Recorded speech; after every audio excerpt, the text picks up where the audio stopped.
immunization against COVID-19 infection is now progressing, and the Ministry of Health is continuing its program of immunizing people against the COVID-19 infection. At present, up to now, yesterday itself, we have immunized approximately 23,067 persons, and altogether we have immunized 233,472 persons according to the available data. And we know that this process will be continue in the coming days as well, especially focusing on the Western Province and the frontline staff of different organizations who are dealing directly with public and with having a high risk of getting infected as well as transmitting the disease to the others. So therefore, these places are in now, the immunization programs are carried out in these places, including the Colombo Airport, Colombo Harbour, and several other high-risk areas where the clusters have been reported frequently, and in these places we are continuing the vaccination program. And there has been certain inquiries about the adhering to the health guidelines after vaccination. I need to emphasize that the development of immunity takes time, and most of the time the first level of immunity will be developed around 4 weeks after the first dose, but the maximum expected immunity will be developed after a few weeks after getting the second dose is given. And until such time, the risk of getting infected and getting complications will not reduce, and therefore it is very important everybody who has got the vaccination, especially the first dose and even after the second dose, need to adhere to the health guidelines that we have stipulated, and thereby firstly preventing people getting infected and also preventing spreading the infection by already infected people. And also we have got reports saying that some people have got the disease, which is normal, because according to the available information also, the main protection given by the current vaccines is protecting the people from death and complications, and therefore until a sizable population of the population is immunized in the country, the transmission will be continuing. So that is why we always emphasize everybody to adhere to the health guidelines and make sure that you are not getting infected and you are not spreading the infection to others.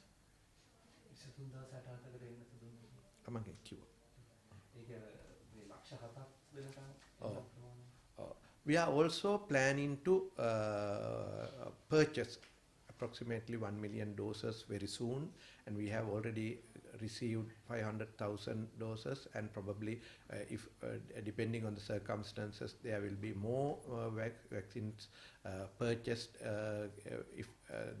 depending on the availability of such vaccines.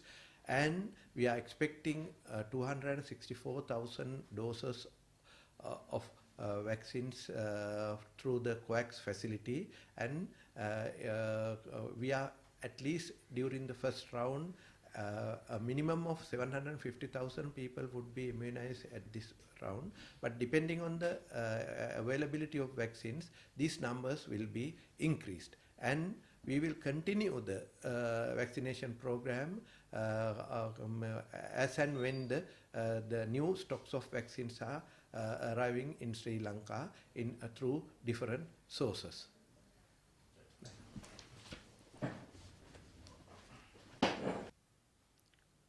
අද පෙබරවාරි මාසේ 19 වෙනිදා මේ වන විට සමස්ත COVID-19 රෝගීන් සංඛ්‍යාව 78,420ක් හැටියට වාර්තා වෙනවා.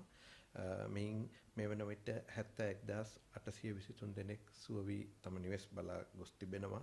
සමස්ත රෝගීන් සංඛ්‍යාව හැටියට සමස්ත මියගිය සංඛ්‍යාව හැටියට වාර්තා වෙන්නේ 422ක් වශයෙන්. ඊට අමතරව මේ මොහොත වන විට ප්‍රතිකාර මධ්‍යස්ථාන සංඛ්‍යාව 83 දක්වා පහුගිය දින කීපය තුළ දිනපතාම වාගේ එක මධ්‍යස්ථානයේ බැගින් මේ අපේ ජාලයට එකතු වෙලා තියෙනවා. 83 දක්වා වැඩි වෙලා තියෙනවා. ඒ වගේම ඇඳන් සංඛ්‍යාව 12465 දක්වා වැඩි වෙලා තියෙනවා. මේ මොහොත වෙන විට එයින් ඇඳන් 6955ක් භාවිතයට ගන්නවා රෝගීන් සහ ඔවුන්ගේ සමහර අවස්ථාවල මේ ළඟින් ඉන්න අයගේ පාවිතිය සඳහා. ඒ වගේම අද වෙන විට දැඩි සත්කාර ඒකකවල රෝගීන් 30ක් වාර්තා වෙනවා. ඇඳන් 30ක් ඒ සඳහා භාවිතා වෙනවා. පහුගිය පැය 24 තුළ PCR පරීක්ෂණ 15368ක් වාර්තා වෙලා තියෙනවා. පහුගිය දින කීපය පොඩි අඩුවක් තිබුණා. නමුත් මේ වෙන විට ඒ සියල්ල යථා තත්ත්වයටපත් වෙලා 15368ක් දක්වා 86ක් දක්වා 15386ක් දක්වා වැඩි වෙලා තියෙනවා. ඒ වගේම එන්නත් කිරීමේ ක්‍රියාවලිය මේ වෙන විට දිගටම සිද්ධ වෙනවා. මේ මොහොතේ අපි කවුරුත් දන්නවා මේ ක්‍රියාවලිය බස්නාහිර පළාතට මූලික කරගෙනයි මේ කටයුත්ත සිද්ධ වෙන්නේ. ඒ වගේම දිගින් දිගටම අපිට ඉදිරි පෙළ කාර්ය මණ්ඩල සඳහා කරන්නා වූ මේ එන්නත් කිරීමේ වැඩපිළිවෙල තවදුරටත් ක්‍රියාත්මක වෙනවා. කොළඹ වරාය කටුනායක ගුවන්තොටුපළ ඇතුළු එවැනි ආර්ථික වශයෙන් වැදගත් වන ස්ථාන සහ ඒ වගේම අනිකුත් ජනතාව සමග ගැටෙන කාර්ය මණ්ඩල සිටින ස්ථානවල ඒ අයව එන්නත් කිරීමේ කටයුතු සිද්ධ වෙනවා. ඊට අමතරව අපි තෝරාගත් බස්නාහිර පළාතේ තෝරාගත් ප්‍රදේශ කිහිපයකට අපි වැඩිපුර අවධානය යොමු කරලා මේ දිනවල කරනවා. මොකද අපි දන්නවා බස්නාහිර පළාතෙත් යම් යම් ස්ථාන කිහිපයකින් වැඩි වශයෙන් අතුරු පොකුරු වාර්තා වුණා. ඒ පොකුරු දිහා බලනකොට ඒ ස්ථානවල රෝග පැතිරීමේ අවදානම වැඩි. ඒ නිසා එම ස්ථාන මුල් කොටගෙන අපි දැනට මේ ක්‍රියාවලිය කරගෙන යනවා. ඊයේ දිනේදී පුද්ගලයන් 23067කට අපි එන්නත් ලබා දීලා තියෙනවා. සමස්තයක් වශයෙන් 233472 දෙනෙකුට අපි මේ එන්නත් ලබා දීලා තියෙනවා. මේ වෙන විට අපි ළඟ මේ මොහොතේදී ලක්ෂ 5ක එන්නත් මාත්‍රා තිබෙනවා. ඉදිරි කාල සීමාව තුලදී අවම වශයෙන් එන්නත් තව මිලියනයක් පමණ මිලදී ගැනීමට බලාපොරොත්තු වෙනවා. ඒ වගේම කොවැක්ස් පහසුකම යටතේ එන්නත් 264000ක් ලැබීමට බලාපොරොත්තු වෙනවා. මේ සියල්ලත් එක්ක අපිට තවත් අඩුම වශයෙන් ලක්ෂ 7 ඉක්මෝලා අපිට මේ මොහොතේ මේ වටයේදී එන්නත් කිරීම දිගටම කරගෙන යන්න පුළුවන් වෙයි. ඉදිරි එන්නත් ලැබුණු පරිදි අනිකුත් ප්‍රදේශවලටත් මේක ව්‍යාප්ත කරලා මේ එන්නත් කිරීමේ ක්‍රියාවලිය දිගටම ක්‍රියාත්මක කිරීමට සෞඛ්‍ය අමාත්‍යාංශය බලාපොරොත්තු වෙනවා. මේ ප්‍රමාණය ගත්තහම WHO එකනොත් ලැබෙන්නේ AstraZeneca එන්නතම කියලා විශ්වාසයක් තියෙනවා. ඔව් මේ මොහොත වෙනකොට අපිට දැනුම් දීලා තියෙන පරිදි මේ එන්නත දිගින් දිගටම අපිට ලැබෙන්නේ ඒ එන්නතම තමයි. ඒ මොකද අපිට වෙනත් එන්නතක් ලැබෙනවා නම් අපි ඒක කල්තියා අපි දැනගන්න ඕන. සමහර වෙලාවට ගබඩා කිරීමේ පහසුකම් වල වෙනසක් කරන්න සිද්ධ වෙන්න ඉඩ තියෙනවා. අවශ්‍ය කරන උෂ්ණත්වය පවත්වා ගැනීමට වෙනසක් කිරීමට සිද්ධ වුණොත් අපි ඒ සඳහා සූදානම් විය යුතුයි. මේ දක්වා අපිට දැනුම් දීලා තියෙන්නේ අපේ දැනට පවතින උෂ්ණත්ව තත්ත්වය යටතේ ගබඩා කරන මේ දක්වාම දීලා තියෙන එන්නත කියන එක තමයි දැනට අපිට ලැබිලා තියෙන තොරතුරු අනුව කියන්න තියෙන්නේ.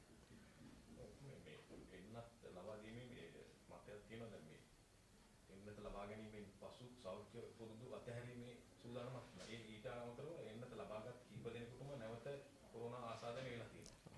අපිට මේ එන්නත ලබා දීලා පළමු පුද්ගලයාට ලංකාවේ එන්නත ලබා දීලා තාම මගේ හිතේ සති 4ක් ගත වෙලා නැහැ.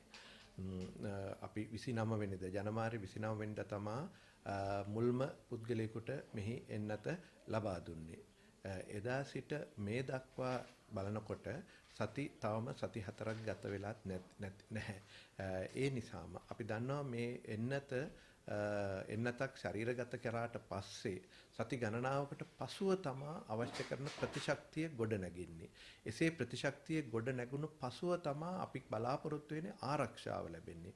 මේ ලැබෙන ආරක්ෂාව එහෙම නැත්නම් ප්‍රතිශක්ති ප්‍රමාණය කොච්චරද කියන එක තීරණය කරනකොට පළමු මාත්‍රාවෙන් යම් ප්‍රමාණයක ප්‍රතිශක්තියක් ලැබුණත් අපිට නිසි පරිදි බලාපොරොත්තු සහිත බලාපොරොත්තු අපේක්ෂිත ප්‍රතිශක්ති ප්‍රමාණය ප්‍රතිශක්තිකරණය අපිට ලැබෙන්නේ දෙවෙනි මාත්‍රාවත් දුන්නට පස්සේ.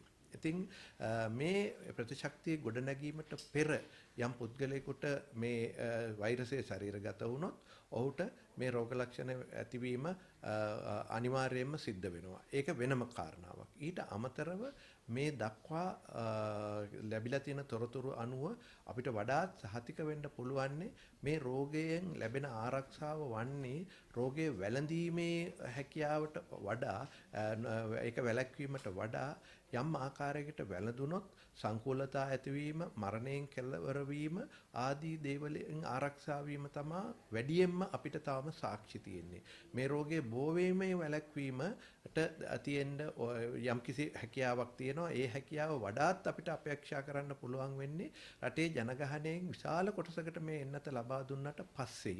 එතෙක් අපි සියලු දෙනාම පළමුවෙන්ම අපි ඕනෑම කෙනෙකුට මේ එන්නත ලැබුණාය නොලැබුණා කියලා වෙනසක් නැහැ. අපිට රෝගය වැළඳීමේ ප්‍රවණතාවය ඒ ආකාරයෙන්ම තියෙනවා. ඒ නිසාම එන්නත ලැබුණත් නොලැබුණත් අපි මේ දක්වා කරගෙන ආ සෞඛ්‍ය පුරුදු මේ රටේ ප්‍රධාන ජනගහනයෙන් අති බහුතරයකට මේ එන්නත ලබා දෙන තෙක් අඩුම ගානේ මේක දිගටම කරගෙන යා යුතුයි. සමහර විට ඉන් පසුත් ඒක කරගෙන යන්න සිද්ධ වෙයි. මොකද මේ එන්නතෙන් ලැබෙන්නේ ආරක්ෂාවක් පමණයි ප්‍රධාන වශයෙන්.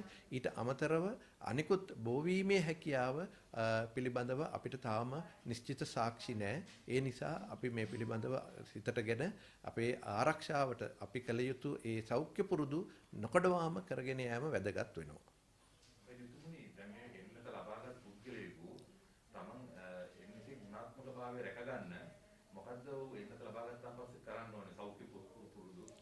අපේ සාමාන්‍ය සෞඛ්‍ය පුරුදු අපි කිරීමෙන් බලාපොරොත්තු වන්නේ මේ රෝගය පැතිරීමට. අපිට ලැබෙන එකත් අපෙන් තව කෙනෙකුට යන එකත් වැළැක්වීමයි.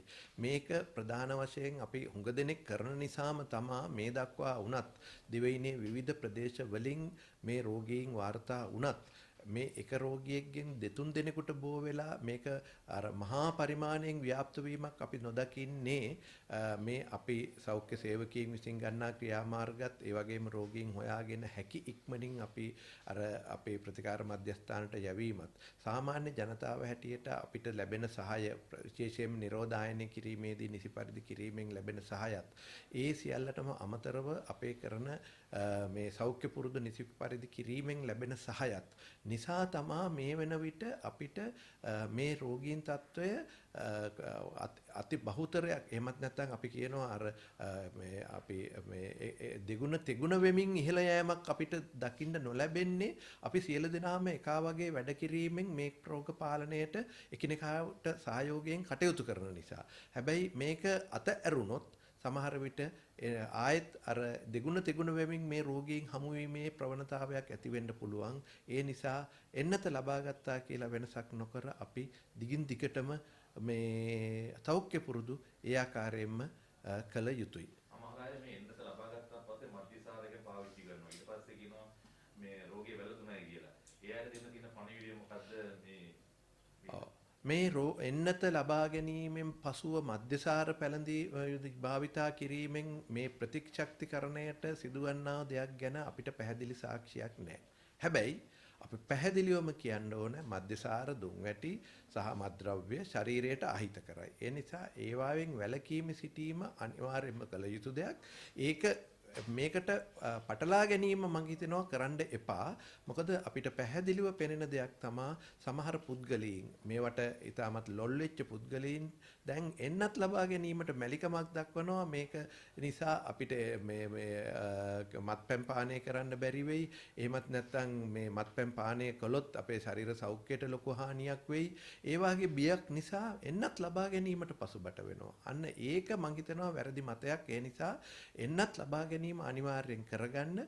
හැබැයි අපි කවුරුත් දන්නවා මත්පැන් දුම්පටි සහ මත්ද්‍රව්‍ය භාවිතයේ ශරීරයට අහිත කරයි. ඒ ගැන විවාදයක් නැහැ. ඒ නිසා අපි ඒ වෙනුත් වැළකී සිටිමු. මතයක් තියෙනවා මේ අලුත් වෛරසය කොළඹ පැතිර යනවා ගමට පැතිර යාමේ ආදානමක් තියෙනවා. මේ සත්‍යයක්ද මේක? මේ මොහොත වෙන විට අපිට ලැබිලා තියෙන තොරතුරු අනුව විශේෂයෙන්ම මේ ප්‍රභේදය වැඩියෙන්ම හමු වෙලා තියෙන නිරෝධායන මධ්‍යස්ථාන වලින්. එතකොට ඒ අය අතරේ මේ පැතිරීමෙන් සමාජයට පැමිණීමේ ප්‍රවණතාවය ඊටාම අඩුයි. හැබැයි අපි කවුරුත් දන්නවත් මේකේ කීප දෙනෙකින් 4 දෙනෙක් 5 දෙනෙක් විතර හමු වෙලා තියෙනවා එසේ නිරෝධායන මධ්‍යස්ථානයෙන් පිටත. මේ අය අපි හොයාගෙන තියෙනවා. ඒ හොයාගෙන ඒ අයට අවශ්‍ය කරන කටයුතු කරනවා. මේ රෝගීන් හමු වුණු ප්‍රදේශවලින් දැනට මහා පරිමාණයෙන් රෝගීන් හමුවීමක් සිද්ධ වෙන්නේ නැහැ. ඉතින් ඒ තත්ත්වයේ යටතේ අපිට මේ පිළිබඳව යම්කිසි විදිහකට සැනසෙන්න පුළුවන් තත්ත්වයක් තියෙනවා. නමුත් මේක පැතිරෙන්නේ නැහැයි කියන්න බෑ. ඒ නිසා අපි සියලු දෙනාම අපි කළ යුතු ආරක්ෂක විධිවිධාන ඒ ආකාරයෙන්ම කළ යුතුමයි.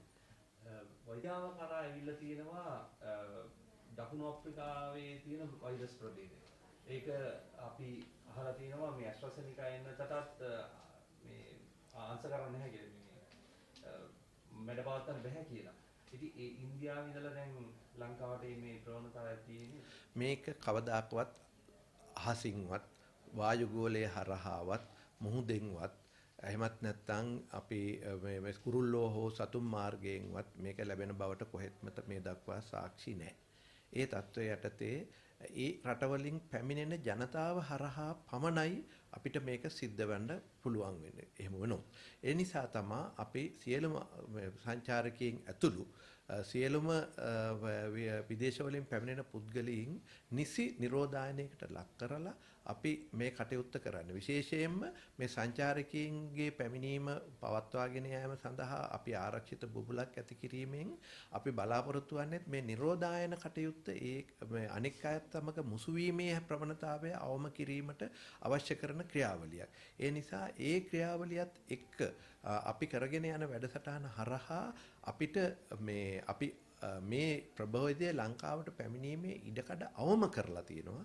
නමුත් අපි දන්නවා මේ වෛරස මේ එනකොට පුද්ගලයෝ හරහා එනකොට සමහර වෙලාවට අපිට ඇහැට පේන්නේ නැති තත්වයක් යටතේ අපිට 100% පාලනය කරන්න බෑ. ඒක ලෝකේ පුරාමත් මේක පැතිරෙන්නේ මං හිතනවා ඒ රටවල් පාලනය නොකර ඉන්නවා නෙවෙයිනේ.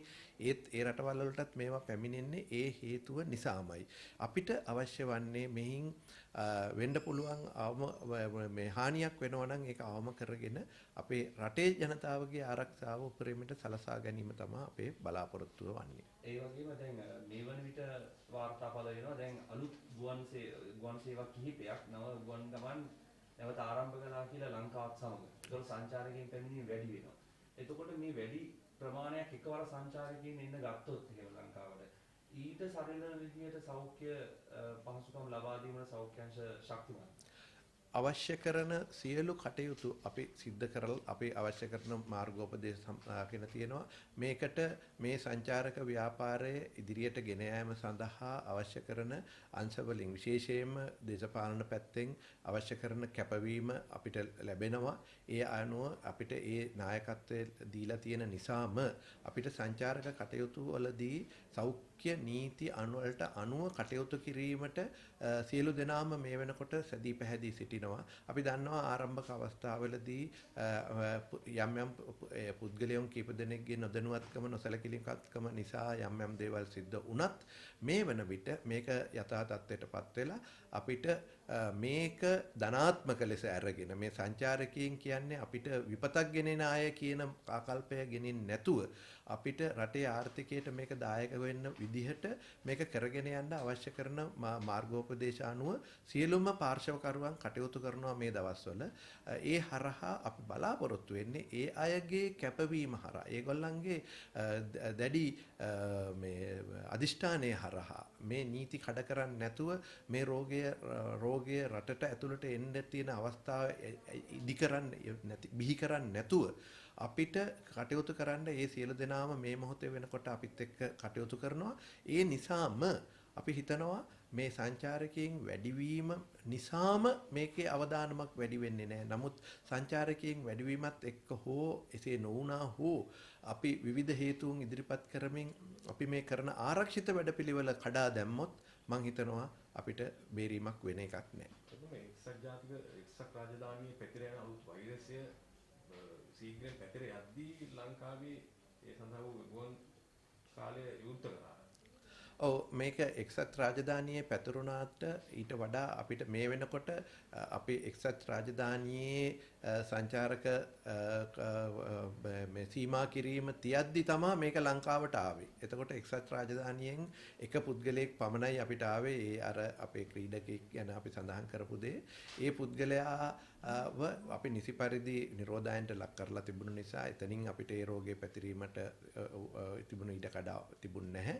නමුත් මේක ඊට පස්සේ ආපු සියලු දෙනාම වාගේ වෙනත් රටවලින් පැමුණුනේ. එතකොට අපිට සාධාරණ ලෙස මේ වන විට අපිට ශ්‍රී ලාංකිකයින් විශාල සංඛ්‍යාවක් ඉන්නවා මේ බ්‍රිතාන්‍යයේ සිට ලංකාවට පැමිණෙන්න.